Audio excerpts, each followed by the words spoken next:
বন্ধুরা, মৌসুমীদের রান্নাঘর ডেলি ব্লগে সবাইকে স্বাগত জানাই। আজকে হবে পনিরে আর কি আলু দিয়ে না, কাজু বাদাম, কিশমিশ, চালমগজ, পোস্ত সব কিছু দিয়ে একটা গ্রেভি তৈরি করে মানে কারি করা হবে।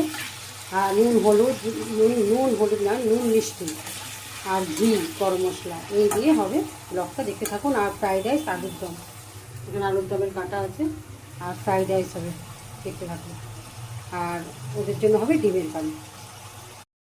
সব দিয়ে দিয়েছি। এবার একটা মানে মশলাটা একটু কষাবো, কষিয়ে একটু সামান্য জল দেবো, একটু গ্রেভি টাইপের হবে।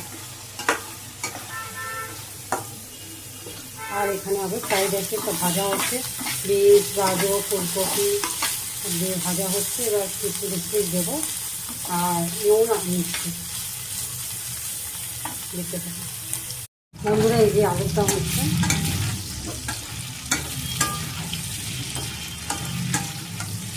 এবার এটাকে এই যে ভাজলাম, ভেজে এবার নুন দেবো, নুন দিয়ে এখনও দেবো। আর কাজু বাদাম, চালমগজ, লঙ্কা গুঁড়ো, টমেটো সব কিছু দিয়ে, জিরে, নুন, মিষ্টি, গরম মশলা, ঘি সব কিছু দিয়ে আলুদমটা করবো। ব্লগটা দেখতে থাকি।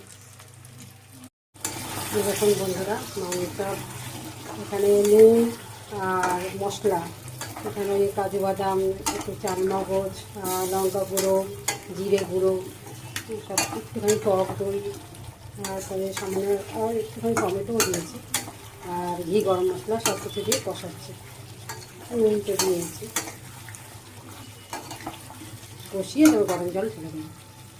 আমরা তো নিরামিষ, আর ওদের জন্য ডিমের তরকারি করছি। আর কাঁকড় ভাজবো, ওগুলো হয়ে যাবে। ফ্রাইড রাইস, আর আমার এই যে আলুর দম আর ফ্রাইড রাইস খাবো এবার, দেখতে থাকো। দেখো আমার মেয়ে,